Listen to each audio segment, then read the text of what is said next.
everybody. Okay, give me one more. Okay, you tell me when you're ready.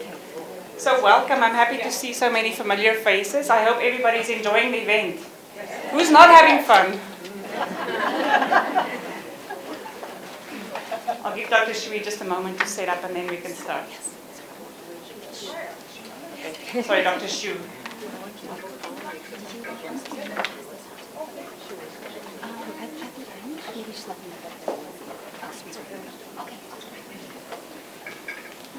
I see many familiar faces. So I'm happy to see you here today in a non-office environment. I just wish it was a little bit cooler. Yeah, you can go ahead. Okay, so I'm happy to introduce Dr. Shiue today. She is a physician in internal medicine. She's a primary care physician in Kaiser San Francisco, and also the director of the culinary medicine program there. So it's very exciting that Dr. Shiue is part of our integrative and functional medicine people who practice at Kaiser, really focusing on nutrition and lifestyle to keep her patients healthier. And just a little bit about her. She grew up on the East Coast, did her undergrad at Brown University, and then came out to UCSF where she completed her internship and started working in the Bay Area.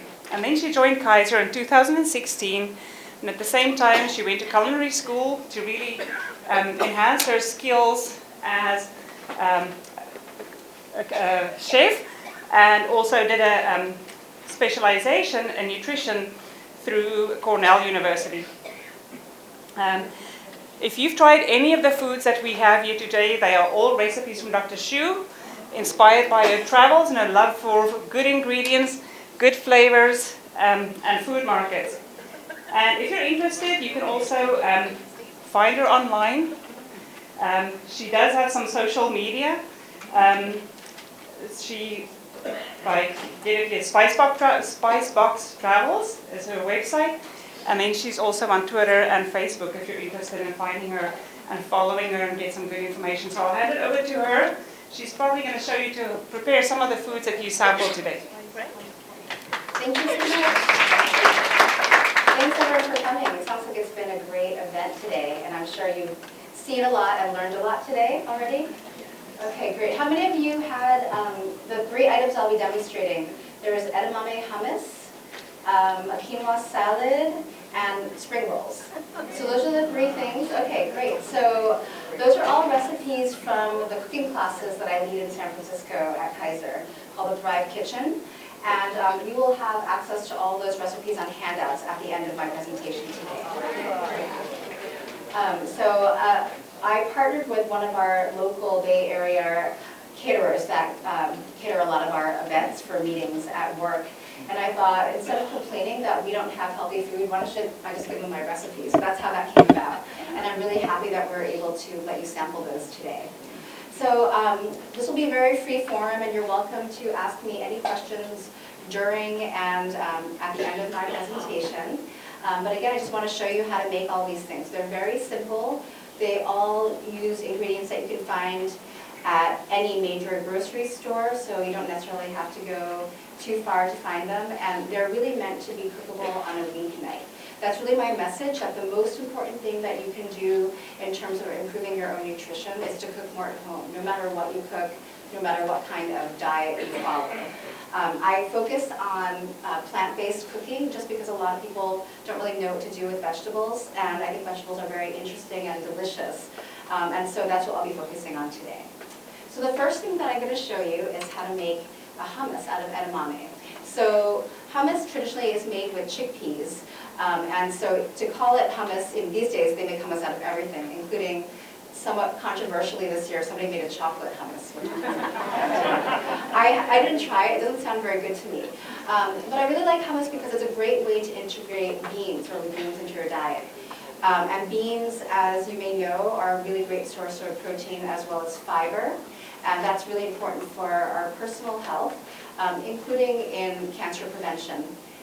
But beans are also a really sustainable form of protein for the world. So in terms, whether it's for your personal health or for the health of the earth, all of us should be eating more beans. And so to kind of come up with creative ways to use them is a really important thing for me. And I thought, why not edamame? It's a bean, and it's easy to use. And in fact, you can usually find it already shelled out of the pod, cooked and frozen in almost any grocery store. So that's what I have here. I didn't do anything else to these except take them out of the package, let them defrost. So they're going into a little food processor here. The other main component besides usually chickpeas or some other bean for hummus is tahini. How many of you are familiar with tahini? Okay, so a good majority of you. So this is some here. And it's basically the equivalent of peanut butter but made with toasted sesame seeds. Also very easy to find these days. Not until probably the last few years ago in most grocery stores, including Trader Joe's and many other places. And you can use it in the same way that you might use peanut butter, if you're using it on a sandwich, if you're using it in a sauce. And it's really kind of a key flavor if you want something that tastes like hummus. So I'm adding some of that to this as well.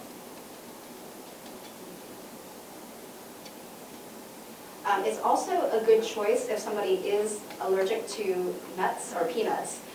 Most people who are allergic to either peanuts or tree nuts are okay with seeds, which include sesame seeds. So kind of a good tip there.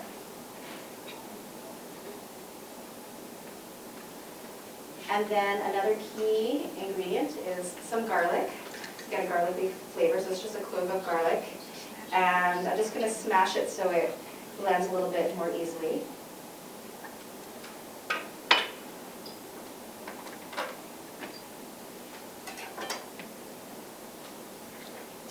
And then olive oil is really tasty to have and helps loosen it up. So I add a little bit of olive oil to this as well. Question, Yes. do you use any other oil, like avocado or?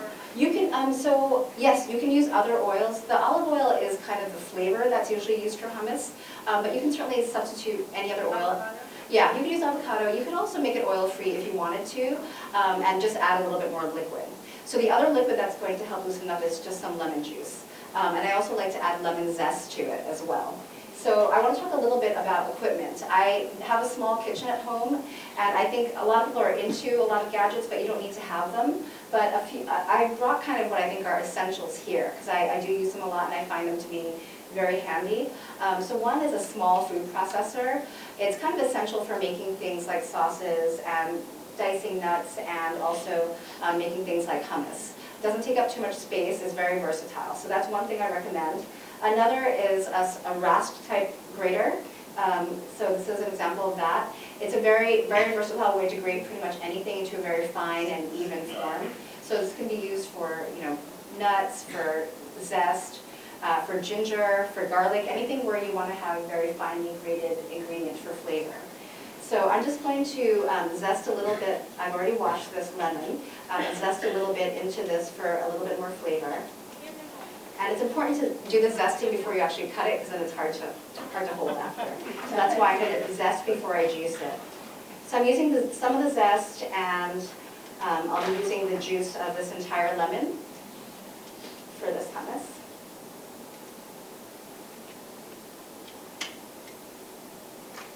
This out of the way.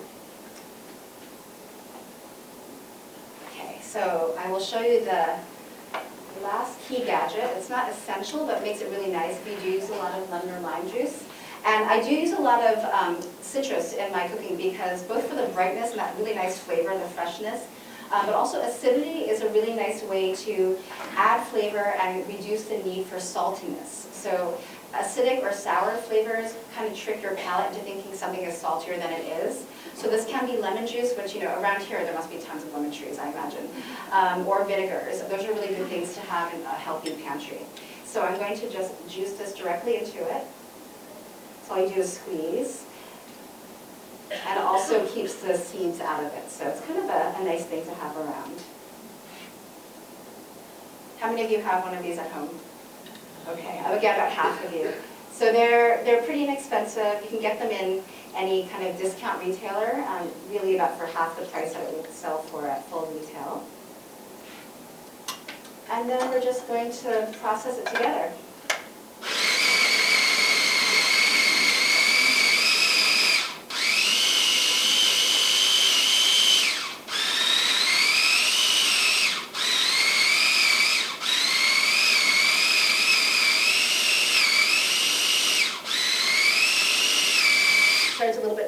you them in a second. So here I'm showing you that it might need a little bit more liquid, so I just have some water here. And this will always depend on, kind of your temperature conditions and your exact ingredients and how much moisture they have at the time. So kind of adjust based upon that.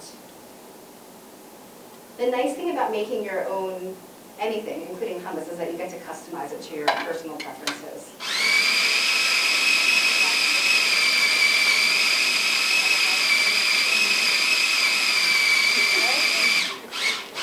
We're talking about adding jalapenos to that. You can put some jalapenos, yeah.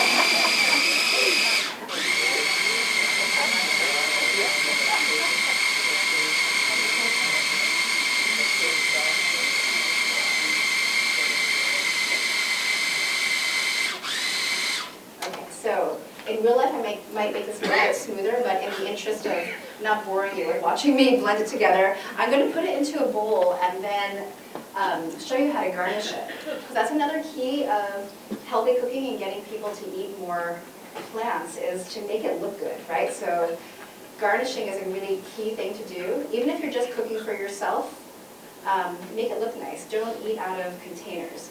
Put it on a plate, make it look good, because we just all deserve to eat well, and there's a saying that we eat with our eyes first, right? So make it look good so that you enjoy it, and it's an event, it's a celebration. Every meal can be a celebration, especially if it has pretty and delicious and good for you food.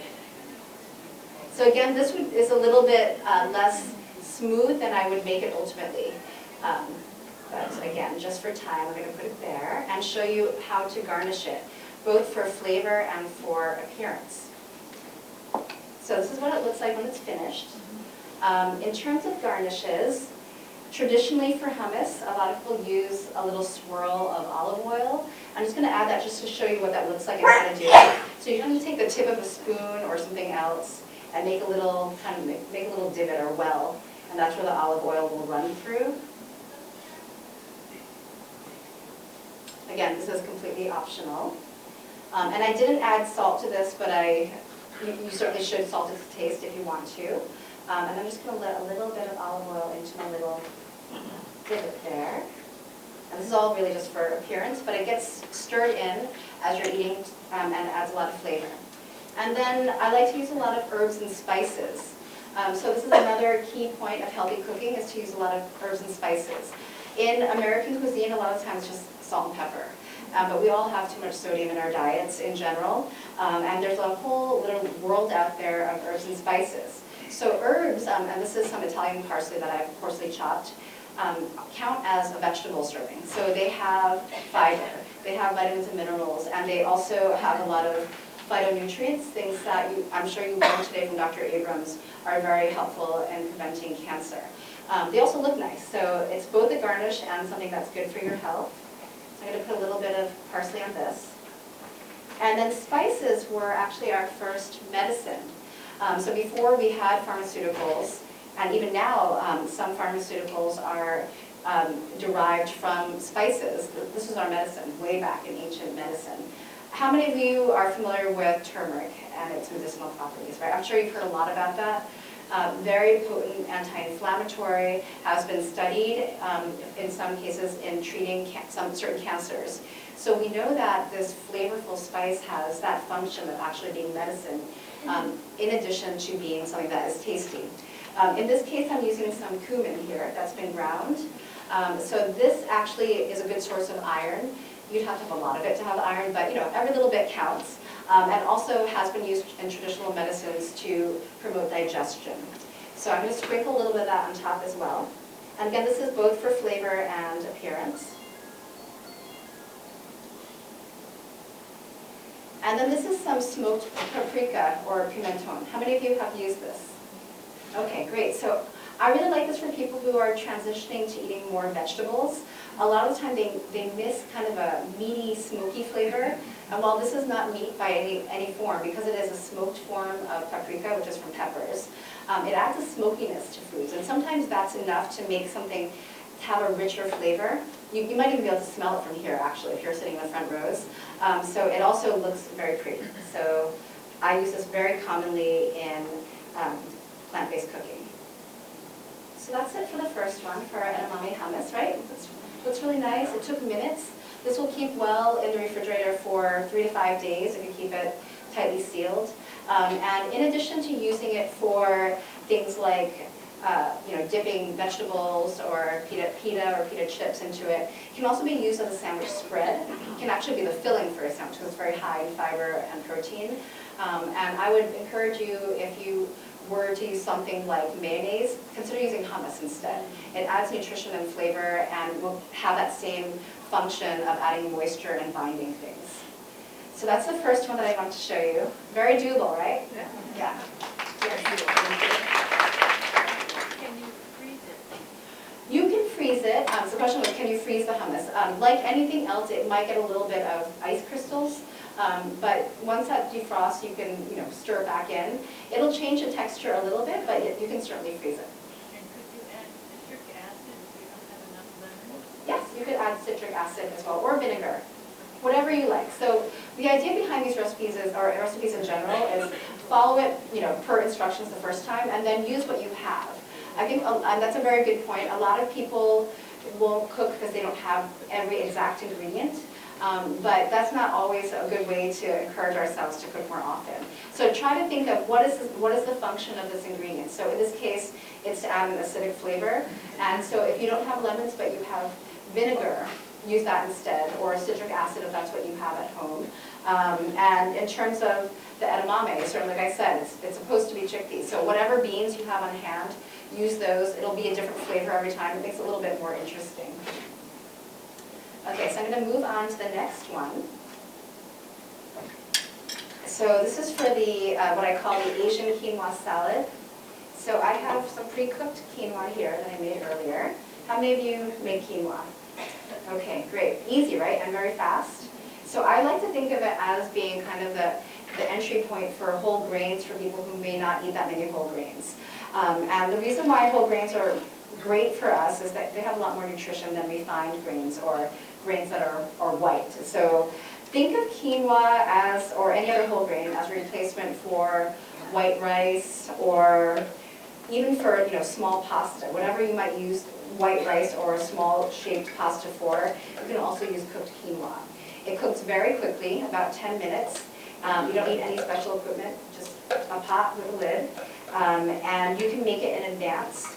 Although it cooks so quickly, I don't think you'd really need to, but if you wanted to, you could cook a big batch in the beginning of the week and keep it refrigerated, or even freeze it in portion sizes for later use. And so, a lot of people don't cook because they feel very busy, maybe busier on certain nights of the week than others. But if you do some advanced preparation and set it aside for later, that still counts as home cooking. It still has all the benefits of doing so, and you might have it ready when you don't otherwise have time. Yes, some questions came up with that. Is it necessary to rinse it before you cook it? So the question was about, do you need to rinse quinoa before you cook it? So some people do. I actually don't. The reason for doing that is to rinse away this substance called saponins, which some people find bitter. I actually don't find it particularly bitter, so I don't do it. It's not necessary, but you can. Yes? Can you cook it with rice cooker? Yes. You can cook pretty much any whole grain in a rice cooker. So I definitely love my rice cooker because it's something where you just put it in, push the button, and you can do everything else in terms of preparing your meal while your rice or other grain is cooking. Yes? It's like you're cooking rice? So you would use it, you want to use the same proportions that are on the package. In this case, it's about, it's 1 to 2 quinoa to cooking liquid. And that cooking liquid can be water, but it can also be other flavorful liquids like broth, whatever you have, if you want to add that flavor to it. All right, so we have our quinoa here, and to that I'm going to add some of our other ingredients. So for a grain salad, I like to have a grain, obviously a cooked grain. I like to have some sort of bean. That's kind of my theme today, bean or legume, both for protein but also for different textures. So I'm just adding, again, some of that edamame.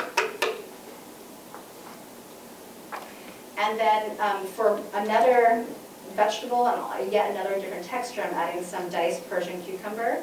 I've left the skin on, and I like Persian cucumbers because they're very crunchy and juicy, and both the skin and the seeds are very delicate and edible. So you're getting all the benefits of those parts, mainly added fiber. So that just goes in as well.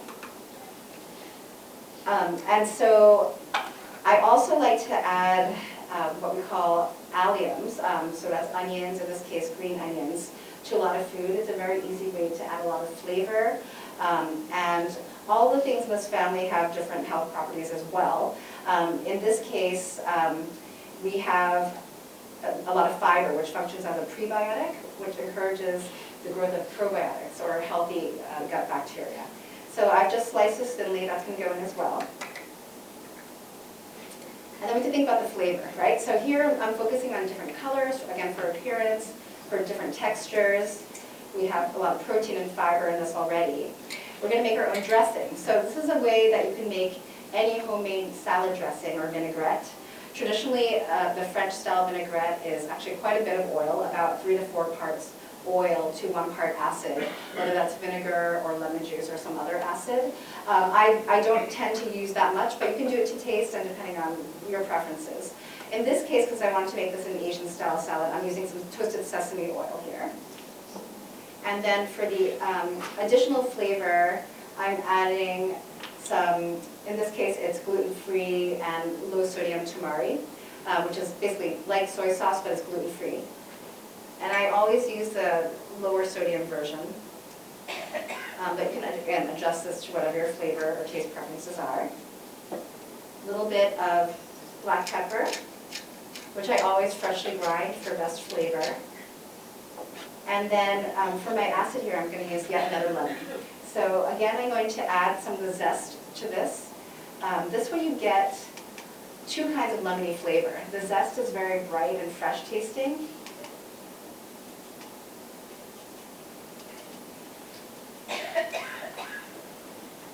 So you'll notice I'm not using a lot of equipment here. So the less you use, the less you have to clean up. Very key. Unless you have someone who's right behind you at home washing everything. Try to plan ahead, really only use what you need, and if you're reusing things, you can always rinse in between if you're cooking at home. And then I'm just going to squeeze that juice into my dressing container. So there's a method to my madness for everything. I again, think about what has to be cleaned up afterwards and how to store things. So if you make your dressing directly in a sealable container, you can stir it or shake it in that and then save the leftovers in the refrigerator later. So I'm just going to squeeze directly into that. So in this case, I'm using about equal amounts of the sesame oil, the lemon juice, and the soy sauce, but this is, again, complete to your taste. This will not emulsify or stay kind of in suspension for that long, but it's actually going to dress this immediately, so it doesn't matter. You can do this using, again, any type of oil, any type of acid, and other flavorings that you like, including fresh herbs and spices. Okay, and then you just put the lid on and give it a good shake. And that's it. So this is, much fresher, better tasting, customizable to your taste, and without any additives that all the commercially available dressings will have. So I never, ever, I shouldn't say never, I almost never, ever buy a prepared dressing unless there's some very specific reason, like my kid wants to throw it to the cart. But otherwise, I make all my dressings at home. They taste so much better. And then you're just going to stir it all together, and this will basically disperse the dressing amongst all your other ingredients. And then, of course, add salt to taste. In terms of salt, I use, and restaurants use, something called diamond crystals, kosher salt. It actually has about 40% less sodium than standard table salt. And that just has to do with how they process it. It's very fine, powdery, so it doesn't fill, it's less dense. It doesn't fill a teaspoon as much. So it's less salty, less sodium. It doesn't have any iodine though, so make sure that you have some other source of iodine if you're using only this kind of salt. Okay, and then one last bit that I'm going to add are some pepitas. And so these are green pumpkin seeds. They add a lot of trace elements that we otherwise don't have a lot of in our diets. Things like minerals like selenium and zinc, which are important for heart functioning, for immune system. They also add flavor and crunch. So again, getting back to my theme, that texture is really important. This will add a lot of nice crunch to this. And so you can add as much or as little as you want. These, again, are safe for most people who have nut allergies. Safe, I actually don't know that I've met anybody who has a pumpkin seed allergy, but I'm sure there's somebody out there who does. But in general, seeds are a good substitution. Sunflower seeds are another good one, sesame seeds, whatever you want. And then, oh, I left out one important thing, sorry. I was almost done with that. I want to show you the other component of grain salads, always include a leafy green. So in this case, I have this. What's this here? Kale. How many of you eat kale? Okay, good. Almost everybody here. All right. How many of you have massaged kale before? Okay, so not as many of you. Okay, good. So with massaged kale, well, first thing is you just want to strip your kale. Just grab it by the stem and pull it. It takes less than a second to do that, right? So that's prepping it. And then the reason for massaging it when you're eating it raw is to tenderize it. Some people feel that it tastes a little bit bitter when it's raw. Massaging it literally does kind of the process of cooking, which is breaking down the cell membranes, and partially digests it so it's less raw and it's easier to eat, easier to chew because it's more tender. So I'm stacking it into a nice pile here, and then I'm going to roll it up. Can you all see that? I'm just going to roll it up a little bit here, just to make it more efficient for cutting. And then I'm just going to slice it into thin ribbons.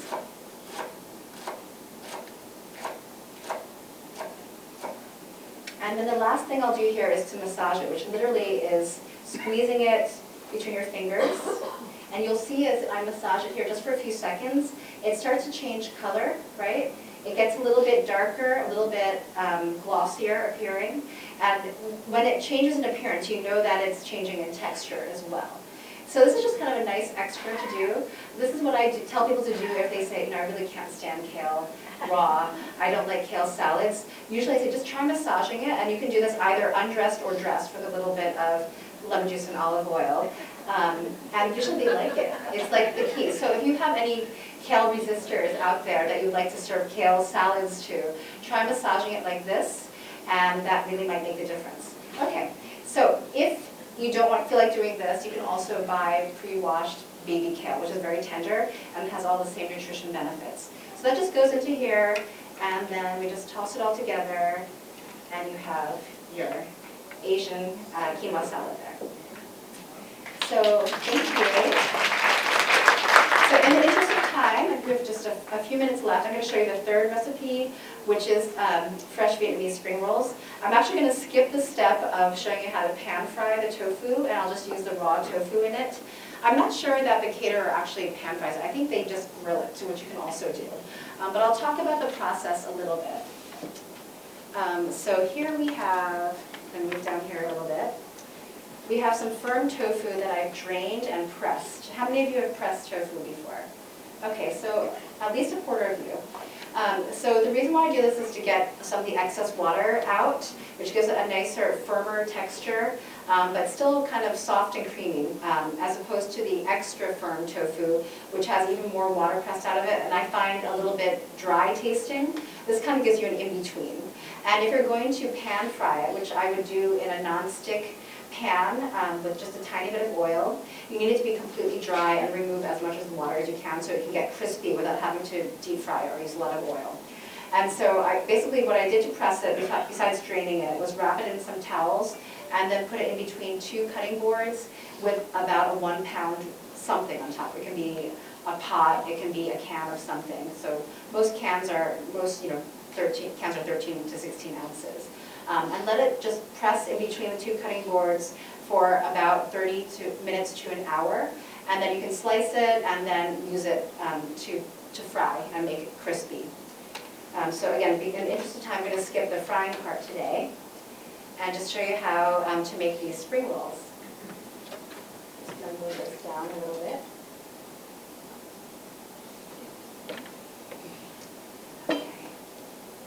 So for your spring rolls, how many of you have made fresh spring rolls before? Oh, not too many. Okay, so this is important that I demonstrate this. You want everything to be rollable, right, into these tight little packages. So that's important in terms of how you're going to cut the shapes of things. So I'm just going to cut a few pieces of tofu here. and make them into little rectangles. And I want to make sure everybody can see. And then I'll talk about the other ingredients that I have here. So make them into kind of little rectangle shapes so that they are easy to fit into your little spring rolls. And then I'll show you the other ingredients. I have other fresh raw vegetables. I call these my Eat the Rainbow spring rolls. I'm sure you've heard that expression today. And that means basically what it sounds like, eating a lot of different colors of produce.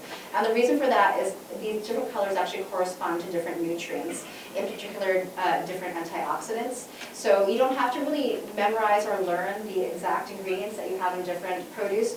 Just make sure you get a lot of different colors. It's a very easy way to make sure you're getting everything in your diets. So I have julienned all of these, which means matchsticks, kind of thin shapes, all about the same length, again, so that they'll fit easily into the spring rolls. I also have some pre-cooked rice noodles here that I've cooled. That will go in, optional also. And then I have some mint leaves.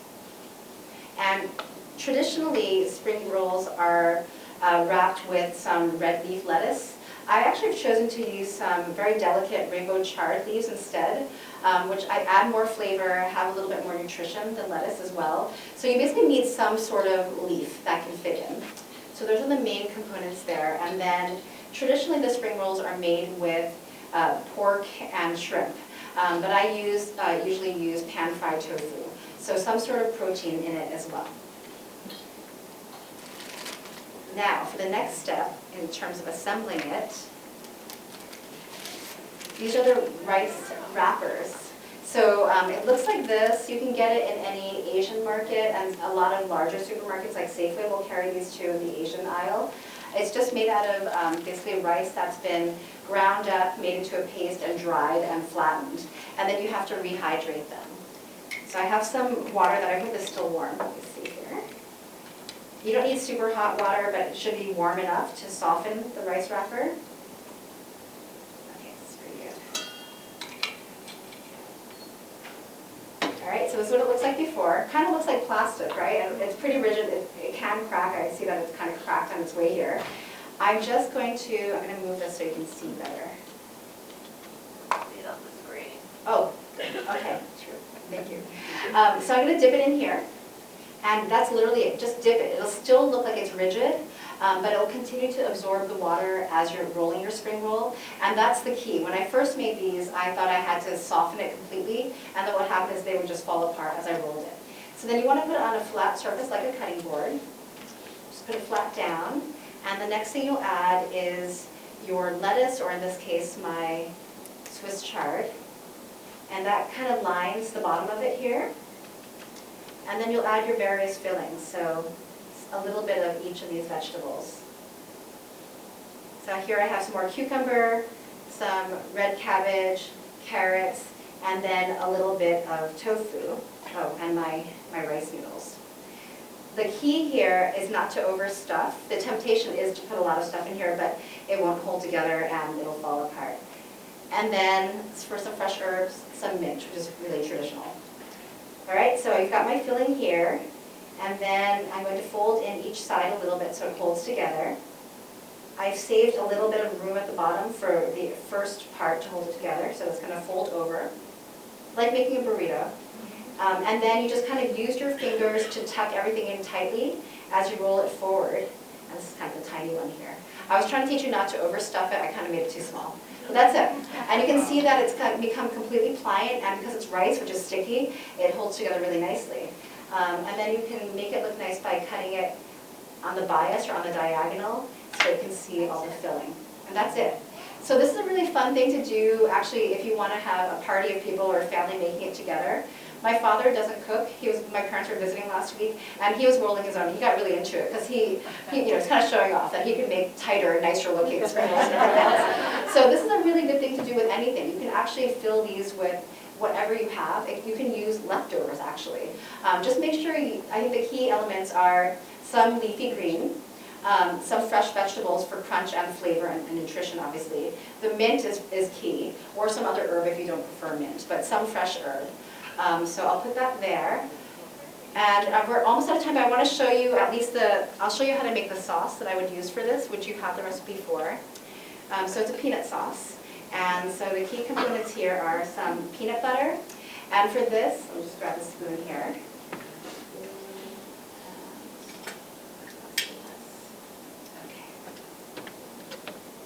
So key components are some peanut butter, and you're just going to stir this all together. Make sure you get the peanut butter that is made out of only ground peanuts. So this will not be Jif or Skippy, but there are other brands that are available in big supermarkets. You can get it freshly ground at places like Whole Foods or other places that have a nut grinder. It's kind of fun. You don't need all those additives or fillers. It also won't work well for this sauce if you use those. So some peanut sauce, some minced garlic. If you can use some chili garlic sauce. Again, pretty easy to find in California. I grew up on the East Coast where we did not have any Asian groceries readily available, so we had to kind of improvise. But here, I'm just amazed what you can get in any, like at Safeway or any place. So this is really nice to use in here. It's just made out of red chilies, some vinegar, and also some garlic. So this is a very garlicky sauce. If you don't have this, you can also just use red chili flakes that you might have in your pantry. And then some freshly squeezed lime juice is very nice for it. So you saw that I was rubbing the lime and the lemons between my hands before I use it. That supposedly makes a difference in how much juice comes out. I'm not sure if that's actually true or not, but I always do it. And then you can squeeze that directly in. And I also add some soy sauce to this. So usually if you're getting this in an Asian restaurant, it will have some fish sauce in it. But I wanted to make a vegan version.